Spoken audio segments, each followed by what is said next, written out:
வந்துட்டு 144 உத்தரவு கொடுத்திருக்காங்க அப்படின்றது கேள்விப்பட்டிருக்கோம். முக்கியமா 144னா என்னன்றது கொரோனா டைம்ல தான் நம்மளுக்கு ரொம்ப தெளிவா தெரிய வந்துச்சு இல்லையா? சோ இங்க எல்லாம் வந்துட்டு 144 போட்டிருக்காங்க, போகக்கூடாது, 4 பேருக்கு மேல கூட்டமா நிக்க கூடாது அப்படின்ற மாதிரி பல விஷயங்கள் நம்ம கேள்விப்பட்டோம். ரொம்ப நாளைக்கு அப்புறமா வந்துட்டு செக்ஷன் 144 மதுரையில போட்டிருக்காங்க அப்படின்னு கேள்விப்பட்டதுக்கு அப்புறம் மதுரையிலயா, மதுரையில எதுக்காக, என்ன ஆச்சு, ஏதாச்சும் இப்ப திடீர்னு ஒரு வைரஸ் வருது அந்த மாதிரி ஏதாவது வந்துச்சோன்ற மாதிரிலாம் ஒரு பதட்டம் வந்துருச்சு. சோ என்னடா நடந்தது அப்படின்னு சொல்லி தெளிவா பார்க்கலாம். ஆனா வந்து நம்ம சொல்ற மாதிரி நம்ம நினைக்கிற மாதிரிலாம் ஒண்ணுமே கிடையாது. ஆல்ரெடி நிறைய பேருக்கு தெரிஞ்சிருக்கும். தெரியாம இருக்கிறவங்களுக்கு ஒரு குட்டி ஹிண்ட் மட்டும் கொடுக்குறேன். சோ இது வந்துட்டு ஒரு மதுரையில ரிலீஜியஸ் சம்பந்தப்பட்டு ஒரு பெரிய ஒரு போராட்டமே அங்க நடத்தணும் அப்படின்னு சொல்லிட்டு ஒரு ரீதியா ஒருத்தவங்க வராங்க. இல்ல நீங்க பண்ணக்கூடாது, இதெல்லாம் ரொம்ப தப்பு அப்படின்னு சொல்லிட்டு போலீஸ் என்ன பண்றாங்க அப்படின்னா, அந்த இடத்தினால வந்து பல பிரச்சனைகள் வரலாம், என்ன வேணா நடக்கலாம், அதனால நம்ம காப்பாத்தணும், முன்கூட்டியே வந்துட்டு ஒரு நடவடிக்கை எடுக்கணும் அப்படின்னா 144 போட்டா மட்டும்தான் வேலைக்கு ஆகும் அப்படின்னு சொல்லிட்டு அந்த உத்தரவை பிறப்பிச்சிருக்காங்க. சோ இதுதான் நடந்த விஷயம். என்ன நடந்தது, ஏது நடந்ததுன்றத ஃபுல்லா டெப்தா இப்போ உங்களுக்கு நான் சொல்ல போறேன். சோ நீங்க பாத்துட்டு இருக்கிறது கல்கி நியூஸ் அண்ட் நான் தீபிகா. சோ டீடைலா சொல்றேன். மதுரையில திருப்பரங்குன்றம் அப்படின்ற இந்த ஒரு கோவில் இருக்கிற விஷயம் எல்லாருக்கும் தெரியும் இல்லையா? சோ திருப்பரங்குன்றம் மலை அப்படின்னு சொல்லி நிறைய பாட்டு எல்லாம் நம்ம கேட்டிருப்போம். முருகன் கோவில், 6 படை வீடுகள்ல இந்த கோவில் வந்துட்டு இந்த ஒரு பயங்கர பிரசித்தி பெற்ற ஒரு ஸ்தலம் அப்படின்னு சொல்லப்படுறது. அண்ட் நிறைய பேர் விசிட் பண்ணியிருப்போம். மதுரையில மீனாட்சி அம்மன் டெம்பிள்லாம் எந்த அளவு ஃபேமஸோ அதே மாதிரி இதுவும். சோ இப்ப இந்த திருப்பரங்குன்றம் மலை அப்படின்னு சொன்ன இல்லையா, நம்ம அப்படியே ஒரு மேப் மாதிரி யோசிச்சு பாருங்களேன். கீழே வந்து திருப்பரங்குன்றம் மலை இருக்கு, அப்படியே கொஞ்சம் மேல வந்து தர்கா இருக்கு, அது பக்கத்திலேயே காசி விஸ்வநாதர் கோவில் இருக்கு. சோ இந்த மாதிரி அங்கேயே வந்து பாத்தீங்கன்னா டோட்டலா ஒரு 3 ரிலீஜியன்ஸ் அந்த ஒரு குறிப்பிட்ட இடம்குள்ளேயே வந்து ஒரு 3 ரிலீஜியன்ஸ் வந்துட்டு வசிக்கிற மாதிரி, லைக் ஹிந்துஸ், இஸ்லாமியர்கள் அண்ட் ஜெயின், இவங்க எல்லாருமே வந்துட்டு வேற வேற ரிலீஜியன்ஸ், அவங்க எல்லாருமே சேர்ந்து சந்தோஷமா இத்தனை வருஷமா ஒரு ரொம்ப ஆண்டு காலமா இருக்கிறாங்க. அப்படின்ற பட்சத்துல ஒரு 100 வருஷத்துக்கு முன்னாடி சில பிரச்சனைகள், இந்த இடம் எனக்கு, இந்த இடம் உனக்கு அப்படின்னு இஸ்லாமியர்களுக்கும் ஹிந்துக்களுக்கும் வரும்போது கோர்ட் வந்து இது உங்களுக்கு அப்படின்னு சொல்லி பிரிச்சுலாம் விட்டு இருக்காங்க. அதையும் தாண்டி இப்போ சமீபத்துல டிசம்பர் மாசத்தை, அதாவது 2024ல இருந்து ஒரு சின்ன பிரச்சனையும் பஞ்சாயத்து போய்கிட்டே இருக்கு. அது என்ன காரணம், யாருக்கு மூக்கு வேர்த்துச்சுன்னு தெரியல. இது வந்து ஒரு முருகன் சன்னதி அப்படின்றதுனால இஸ்லாமியர்கள் யாருமே வந்து மேல எல்லாம் போய் எதுவும், அதாவது உயிர் பலி கொடுக்க கூடாது, ஆடு மாடு இதெல்லாம் வெட்டக்கூடாது அப்படின்றத தெளிவா சொல்லிடுறாங்க.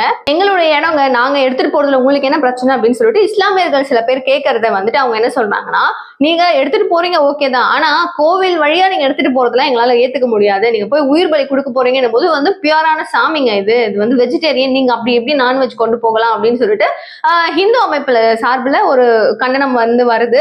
இவங்க வந்து நாங்க பண்ணுவோம் தான் அப்படின்னு சொல்லி இவங்க சொல்றாங்க. வருஷத்துக்கு ஒரு வாட்டி எங்களுக்கு ஒரு பெரிய ஒரு கோலாகலமான ஒரு திருவிழா மாதிரி நாங்க கொண்டாடுறோம், நாங்க அப்பப்போ பண்ணிக்கிறதுல உங்களுக்கு என்ன பிரச்சனை, நீங்க பண்ணக்கூடாது, இதுதாங்க நடக்குது ஓகேவா, 2 பேரும் பண்ணணும் பண்ணக்கூடாது, அதுவும் அந்த உயிர் பலியாலதான் ஒரு பிரச்சனையே நடக்குது, உயிர் பலிக்கெல்லாம் தடை கொடுப்பீங்க அப்படின்னு சொல்லிட்டு எம்பி நவாஸ் கான் என்ன பண்றாரு அப்படின்னா, நான்வெஜ் எடுத்துட்டு போயிட்டு திரும்பவும் அங்க மேலேயே அந்த மலை மேல உட்காந்து சாப்பிடுறாரு. இந்த விஷயம் ஒரு பெரிய இஷ்யூவை கொடுத்துருச்சு. என்ன நாங்க சொல்லிக்கிட்டே இருக்கோம், நீங்க என்ன கேட்க மாட்டீங்க, நீங்க இப்படி எல்லாம் பண்றதெல்லாம் நியாயமா அப்படின்ற மாதிரி ரொம்ப பெரிய ஒரு இஷ்யூவா மாறிட்டு இந்து முன்னணி அமைப்பு சார்பில் என்ன பண்றாங்கன்னா, நாங்க வந்துட்டு ஒரு பெரிய போராட்டம் பண்ண போறோம், ஷுவரா நாங்க பண்ண போறோம் அப்படின்றத ரொம்ப தீர்மானமா எடுத்துட்டாங்க. அவங்களும் பாக்குறாங்க, இல்ல நாங்க பண்ணுவோம் தான் அப்படின்னு சொல்லி இவங்க சொல்லும் போது போலீஸார் சைட்ல இருந்து சொல்றாங்க, ப்ளீஸ் நீங்க எதுவுமே பண்ணாதீங்க, இது ஏன்னா வந்துட்டு ஒரு நிறைய பேர் வந்து வசிக்கிற ஒரு பிளேஸ், இங்க நீங்க தேவையில்லாம ஏதாவது ஒரு விஷயம் கிரியேட் பண்ணி அது பெரிய இஷ்யூவா மாறிடும், அதனால நீங்க யாரும் எதுவும் பண்ண வேண்டாம், ஒரு ரிலீஜியஸ் விஷயம்ன்றதுனால நீங்க எதுவுமே பண்ணாதீங்க அப்படின்னு சொல்லி மேல கேட்டுட்டு இருக்காங்க.